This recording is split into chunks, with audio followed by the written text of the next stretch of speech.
Good afternoon, everybody. Welcome to Focal Points. Today we have a very special guest, Dr. Chris Shoemaker. He's from Ontario, Canada, and he has been in this fight against the corruption, against the dangerous mRNA shots since this all began. And so he's been in this fight. He's the one of the most original doctors that cares for the health of his patients and of individuals. And we are very honored to have him on the show today, where we will be talking about why mRNA technology should be outlawed based on the evidence that we already have. So, Dr. Shoemaker, welcome to the show. Well, thank you very much, Nick. It's a delight to be on with you and to be broadcast around the world, which I know you are. And we'll look forward to answering some questions together. Yeah, so well, give our audience a brief background about yourself. How did you first understand that what was happening was very dangerous? Well, let me tell you one little thing about what I was doing in 21 and early 2022. In 2021, I was an ex-emergency doctor who had been invited to come back and work in an emergency pre-hospital COVID care clinic setting. And I was seeing thousands of patients throughout all of 2021, assessing them for the potential of COVID, potentially offering them some treatment, potentially checking out if they had some cardiac ailment on top of their desire to have a COVID test and the like. And so I did a very competent job of that. I was an emergency doctor myself directly for 15 straight years in my early career. I was a hospitalist after that for an additional 12 years. So with 27 years of experience treating people who are not just in the general practitioner's office, but in fact in emergent settings and hospital care settings, I, as a generalist and a member of the College of Family Practice of Canada and fully certified in those roles, including those in which I was a hospitalist, I was aghast when I found out that we couldn't use the mechanisms that were being understood in Brazil, they understood in Pakistan, and understood in the south of France, that ivermectin and hydroxychloroquine are having absolutely fabulous results at saving lives. So I was denied the ability to do that for my patients in Ontario. I was told very clearly by the hospital groupings and even by just general word of mouth that a prescription for those medications would never be honored in Canada because the colleges of pharmacy in Canada have been directed to never fill them if they were for quote unquote COVID-19. So it felt like a tragedy. All I could tell the patients to do if they were mildly or moderately ill is for sure take some vitamin D and do at least that. And also some zinc. Those two things I wasn't going to lose my license for. I wished I could have told them about those other drugs, but it really wouldn't have mattered. They were not going to be honored in Canada. Yeah, it appears Canada, you guys are really under some heavy totalitarian bombardment, right? It seems you still are facing all of this censorship, all of these nonsensical policies. Is that true? What's the situation in Canada regarding COVID and the COVID shots? Well, in general, no, you're not wrong. Just as in the States, the shots are being encouraged, the shots are still allowed in the United States and Canada both for any child from 6 months up. The shots are still being encouraged for pregnant women, even though Dr. James Thorpe has shown us that the toxicities and the 500-fold and the 700-fold morbidities that are increased by taking these jabs while pregnant are just horrible. But in terms of the current, all I can really say is that ivermectin still remains unavailable except by prescription and only for diseases that are not COVID-19. So how's that for the way it is? Yep, very bad, very bad. Very Yep, bad. it appears they don't care about health whatsoever. So you've been awake since this whole thing began. So when did you first start to realize that these mRNA injections were not good and they were not good for people's health and in fact extraordinarily dangerous? I first realized in watching something from James O'Keefe in mid-January of 2022. I had already received my 2 COVID jabs in November and December of 2022. Interestingly enough, I didn't get COVID from being coughed on and snorted on by thousands of patients all through 2021, many of whom had COVID. I didn't myself singularly get any disease of COVID myself for 12 months of exposure to patients. But 10 days after taking my second jab, and only then, only after I took 2 jabs of Moderna, in my case, I then got pretty nasty, severe COVID, itemizable COVID, readable on the antigen test, COVID. I at that point had learned that I already knew that ivermectin would be helpful, so I took 3 days worth of ivermectin. I'm a man in his late 60s at that point. Take my ivermectin, I'm completely better in 3 days. I feel like $1 million. Ivermectin has prevented me from getting sick or going anywhere near the hospital. So I knew that what I told you already, that the right treatment was already being banned. But what I learned in the middle of 2022, again, having just gotten over my COVID and self-treated for COVID, what I then saw was James O'Keefe informing the world, that Major Joseph Murphy out of the United States Marine Corps had certain documents that told us that to use a vaccine against a coronavirus never works. It can't work. It's been tried for 25 years to make it work. It never works. And in fact, according to Dr. Murphy, and he was a doctor as well as a member of the US military, and he was giving a report to senior personnel within the Inspector General's office. And his comment was that if one utilizes such an agent, it is only bound to make the condition, the expansion, and the pandemic, if it is a pandemic, worse. So once I read those words, I got on the big bandwagon big time, and I've been fighting hard ever since late January of 2022. Well, listen, you sent me a document. Let's go ahead and share this document. So this is what you have called for back in December 2022. Tell us about this. Right. I just invite the audience to read the words. It's a little far from me to read on the screen, which is my screen's here a bit small. But in summary, I said that we have to wake up. We have to use the drug ivermectin because it is absolutely curative, basically virtually curative for the condition, and it should be allowed immediately, and that the jabs are immunotoxic, cardiotoxic, and neurologically toxic. And believe me, by the end of 22, I knew that those 3 areas of the body were being horribly harmed. And therefore, I declared that. I declared that this damage was something that we could not dare to deal with. And but we have dealt with it. And in dealing with it, COVID has been way worse. COVID would have been gone by early 2022. If we had not vaccinated at all in 2021, and if we had allowed those 2 or 3 medications to be utilized. But it was the use of the vaccine that harmed our immune system and has made this whole thing continue. True science wasn't followed. Political science was followed. Teachers' unions were followed as to what we should be doing. And the information of what happened to children in particular, and information I know from a United Kingdom study that I'm happy to discuss with you if that comes up later. But these were more than enough for me to say what I said. Again, I appreciate the audience looking at those exact words, and note, that's a prescription that I wrote in December 1 of 2022.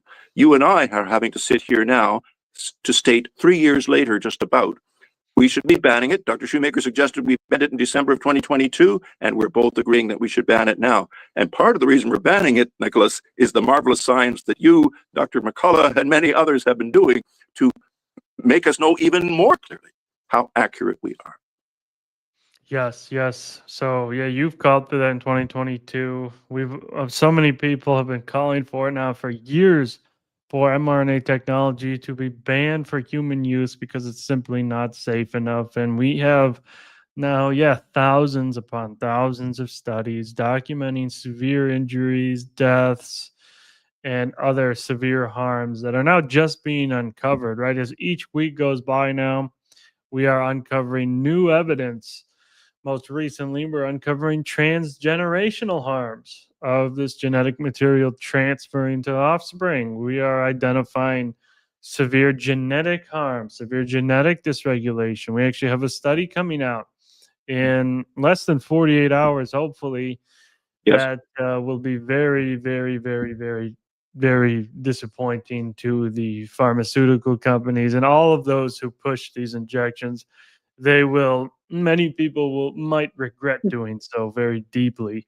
So that's coming out soon. But yeah, let's go through why should yeah, go ahead. Nicholas, I want to applaud that work, but I just want to interject briefly before we go to these things.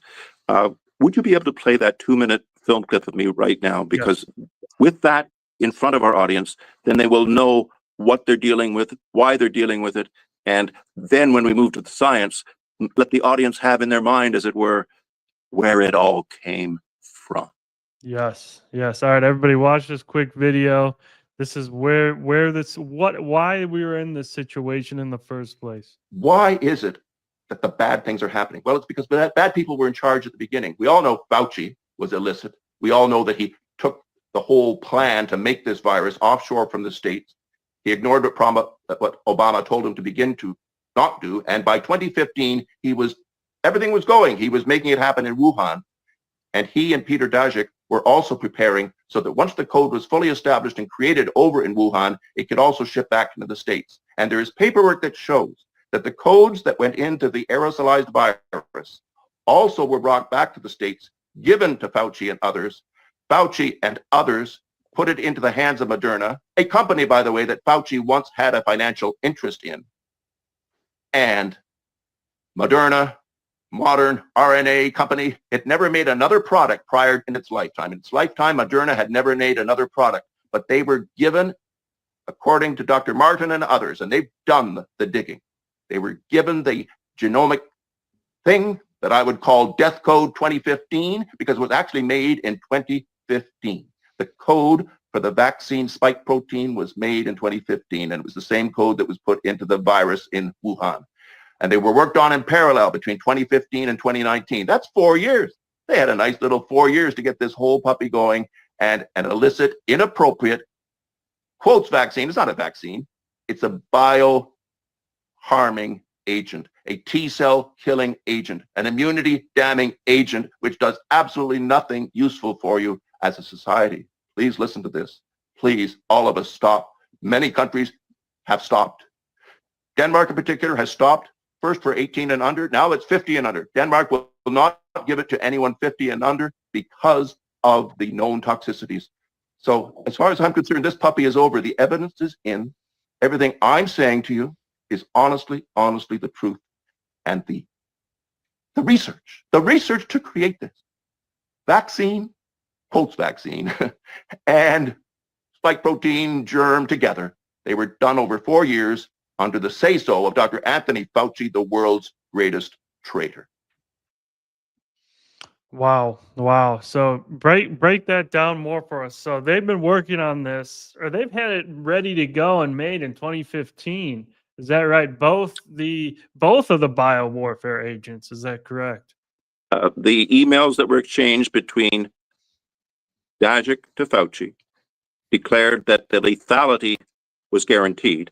There was still another couple of years' work to be done in Wuhan. There was still 2 to 3 years' work to be done in the United States in terms of the vax being made.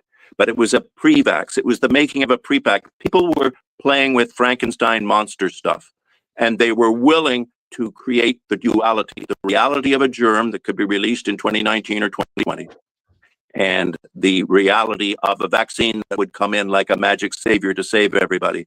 They wanted to put on a show. They had a purpose for wanting to put on the show.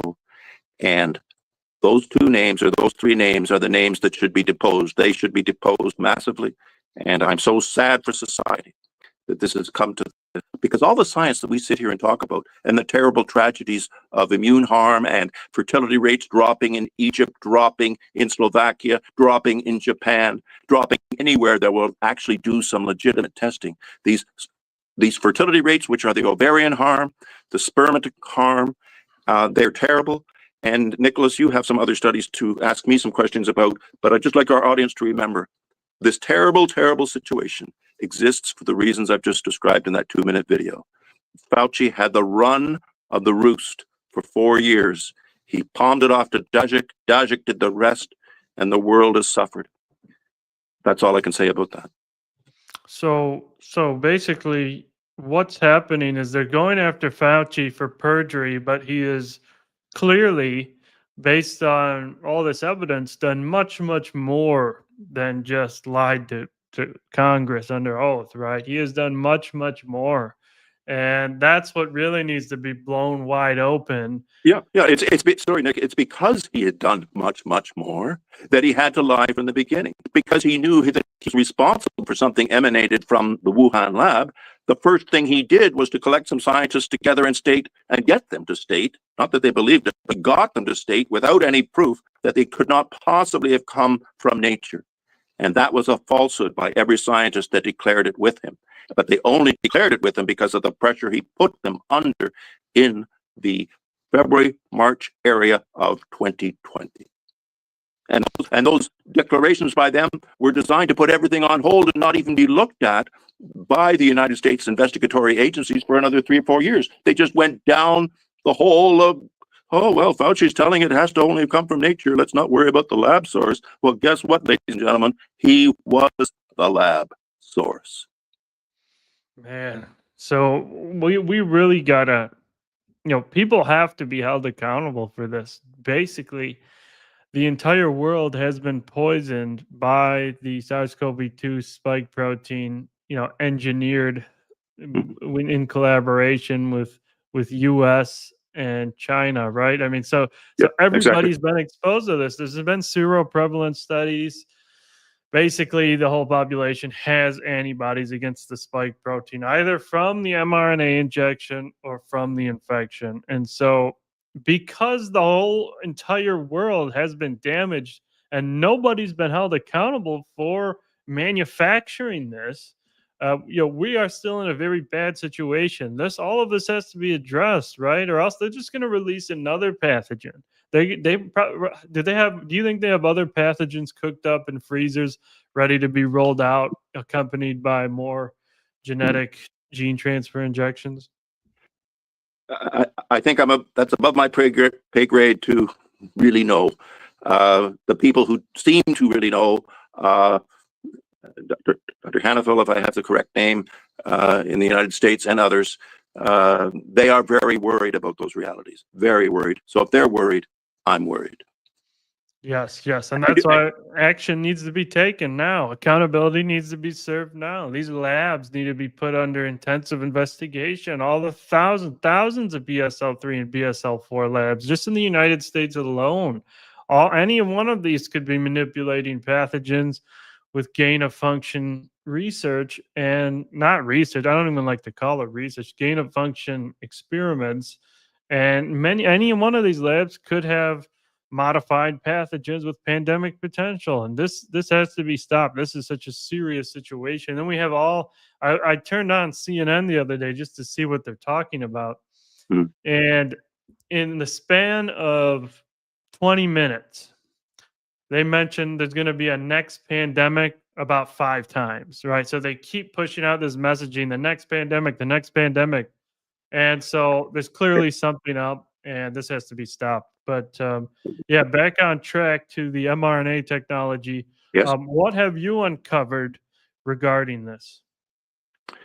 Well, in a very real sense, I want to briefly flip it to yourself, Nicholas. I mean, please tell me what you and the other scientists and the scientific associates have uncovered. I'd like to comment on it because you've got 5 or 6 or 10 things I know you could tell me about.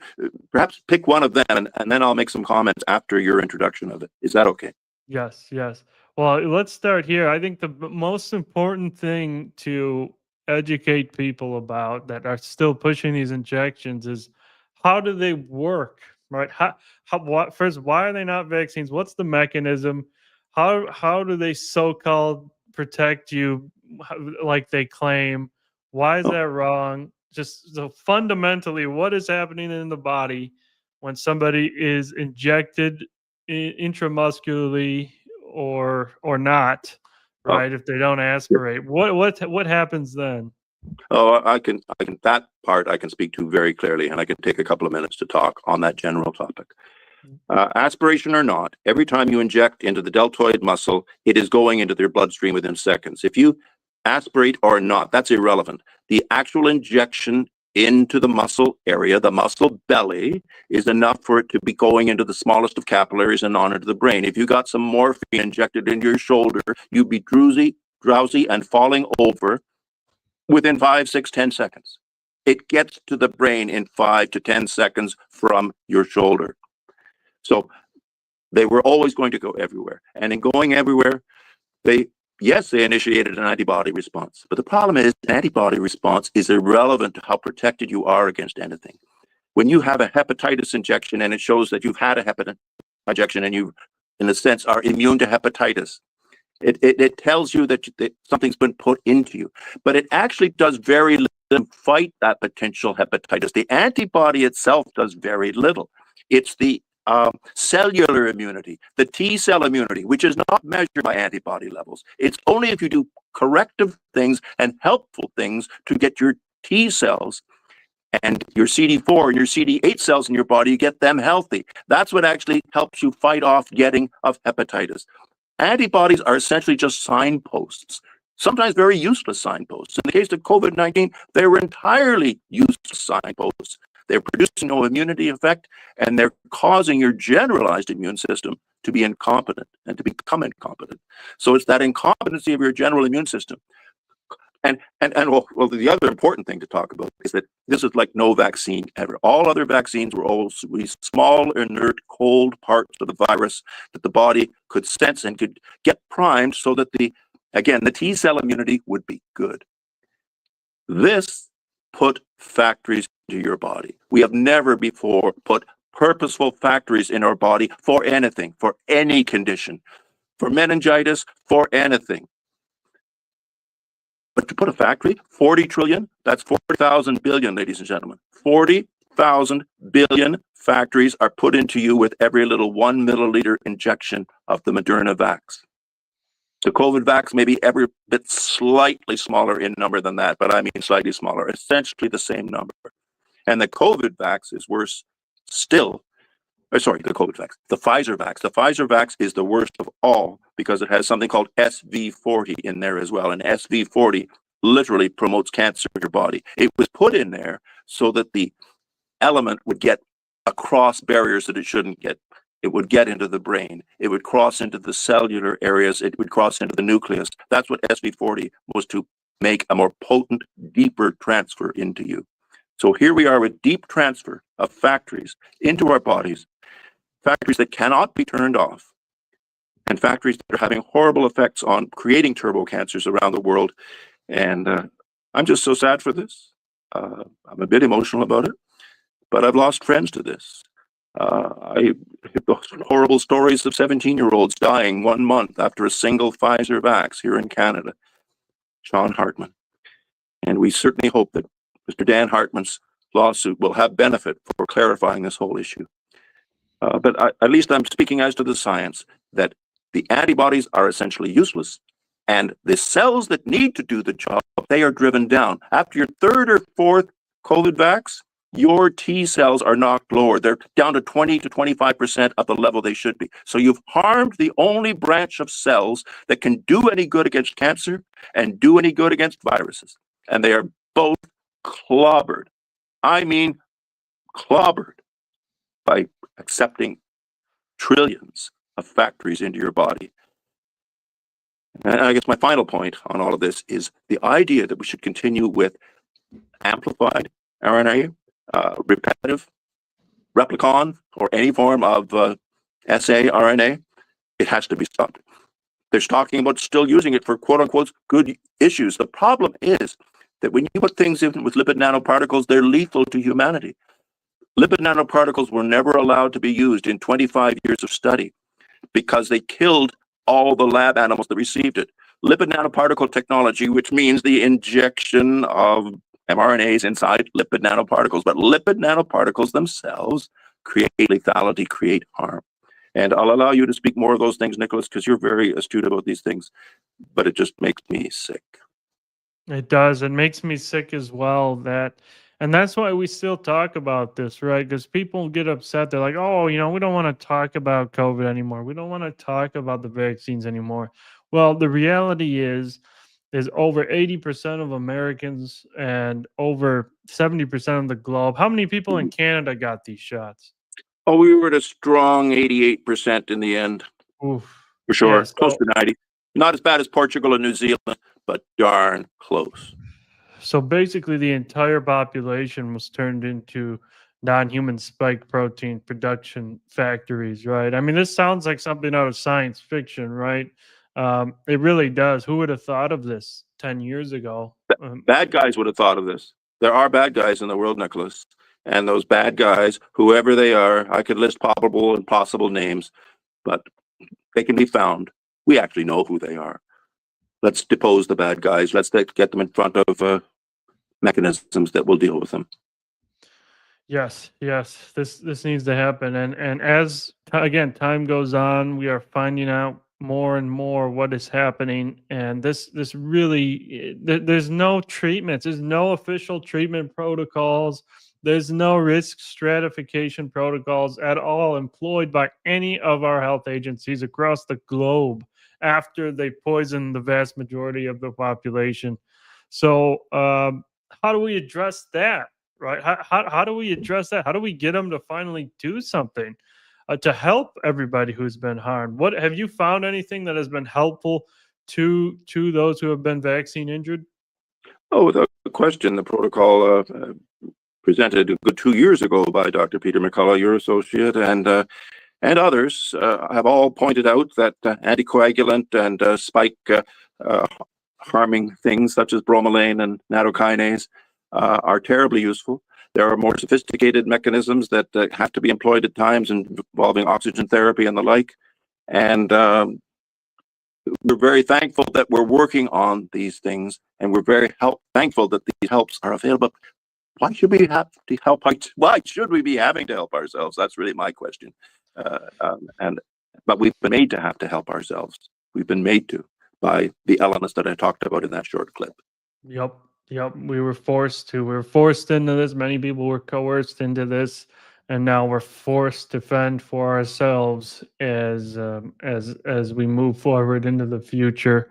Where honestly, they now plan to just replace everybody with robots. They don't care that everybody was harmed, or injured, or disabled, or killed, and out of the workforce. Now they don't care, and so that's what's very disturbing about this. So what else do you want to tell our audience today? What else is super important? Because we know obviously we got to outlaw these mRNA injections. They have so many up the pipeline for everything, right? Not just COVID-19. Like those should have been off 4 years ago. In the first week when the deaths started to mount. But here we are 5 years later. So that's obviously priority number one. Get those have to be outlawed. Can't keep harming people irreversibly. They can't. It's just a horrible situation. But what about for cancer? What about for all the other viruses and all the other things they're working on? What about for genetic defects? Tell us, why will this mRNA technology, why will it never be safe in humans? It will never be safe in humans, any of them, because there has to be a carrier that gets the mRNA in. If mRNA can't float in by itself with nothing encapsulating in it, it would be dead and denuded within 2 minutes. It wouldn't make it to any cells in the human body because mRNA without a spaceship to bring it in is useless. So you have to use the quote spaceship technology. Lipid nanoparticles are literally nano spaceships, extremely tiny little plasticized, electrically charged containers. And here's the science against it. Those containers, when they went into animals, always killed all the animals. Therefore, they were only able to be used scientifically in scientific studies to see, for example, if chemicals that would be chemotherapeutic to cancer patients. So in general, they weren't allowed to give it to cancer patients who had 3 or 4 years to live to try out whether it was a safe technology or not. They were only given permission to give it to patients who volunteered to do it, and the patients who volunteered knew they had 5 months or less to live. So in the history of the world, lipid nanoparticles have only been permitted up till now to be given ethically to patients who agreed to it and had 5 months or less to live. And the reason was the terrible results in animals. The reason was that lipid nanoparticles killed every animal that ever received it. Every animal that ever received it. And that was with nothing in it. There was no chemical inside it. The presence of these electrocharged lipid nanoparticles create clotting events in and of themselves, quite separate from mRNA and quite separate from spike. They create a clotting likelihood on their own. And that, Nicholas, is why all, not just this COVID-19 mRNA, but all mRNA inside lipid nanoparticles has to be banned. And that's the truth. Yep. And so some people are coming out now who are pushing the mRNA shots, and they're now starting to agree that there's harms. But then they now all do revert back to, oh, well, what about cancer? You guys can't stop cancer research. You guys can't do that. It's going to save lives. It's 100% effective, right? They're already doing that. So what do we say to them, right? Because obviously, yeah, the lipid nanoparticles are extremely dangerous. mRNA has been proven to be a complete failure, even a catastrophe, causing more harm than hundreds of Hiroshima nuclear attacks. Right? It's so that's obvious. But now, don't you get more hyperbolic than me, Nicholas? Now, settle down. Sorry, not just joking about myself. I'm accused of being a bit hyperbolic at times. Well, it's true. It's true, because we got to mention the scale of what's happened, right? That is the scale. Sure, It's the scale. Yeah. Right. And people don't understand what has actually happened. That's what's happened, right? Okay, there's been no bombs, there's been injections. They went right into your bloodstream, they went right into your organs. And now we pay the consequences. And now we see all these deaths.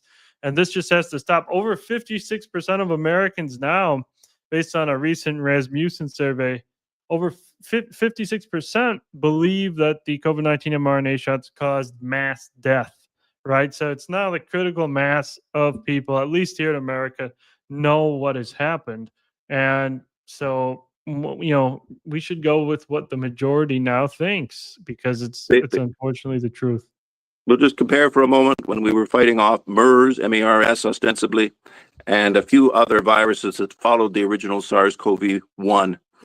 And 5 deaths from the vaccine program was enough for them to pull it. They knew that we can't be putting things into people that we don't even know if it will particularly work if it's causing deaths of any number. So 5, 10, 15, 25 deaths. Oh my goodness, we've got to pull this vaccine. We got to 25 deaths in the first hour of mRNA vaccines being put into our shoulders. And we had 1,200 deaths in the first month and a half in the United States alone, proven and rapid and immediate. And the long-term deaths and the long-term effects on fertility, they were bound to happen.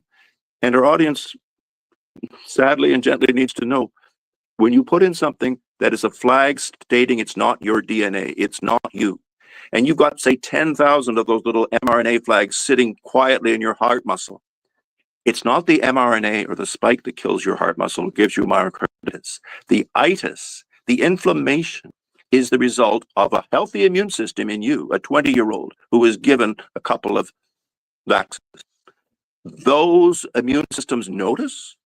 They notice those 10,000 locations in the heart that have non-human DNA, RNA in it, and there is DNA as well as RNA in these jabs. Fully 1/3 of the weight of every injection that goes into each of us was DNA elements as well as the RNA. And all of those elements were a flag stating to the immune system, you better do what when a non-human or a non-you heart is put in, attack the heck out of it. If you get an if you get a cardiac transplant and you are not having your heart and immune system calmed down by high drugs, you'll be dead. Your heart will be dead in your chest within 10 days of the transplant if the expert doctors haven't expertly stopped your immune system from attacking non-you proteins. We were not given expert immune therapy to protect us from the fact that the body can do only one thing when it has something like this up against it. It attacks the heck out of it. And if it's a heart, your heart is gone in a month. If it's the brain, you have encephalitis within a week. If it's the kidney, you have slow and then rapid kidney failure. And if it's the ovaries of a 12-year-old child who was given it while they were 12 because their parents hoped they were doing the right thing, The scientific papers that you have quoted recently, Nicholas, show that you have a 50 to 60% loss of all of your original, for all-time eggs are gone. The all-time eggs are lowered by 50 to 60% in a couple of studies that have come out recently. This is horrible what we've done. It's horrible for that reason alone. The effect on the fertility of humans for the future. We have to implore and quietly pray that the people with power in our two countries will stop these jabs immediately.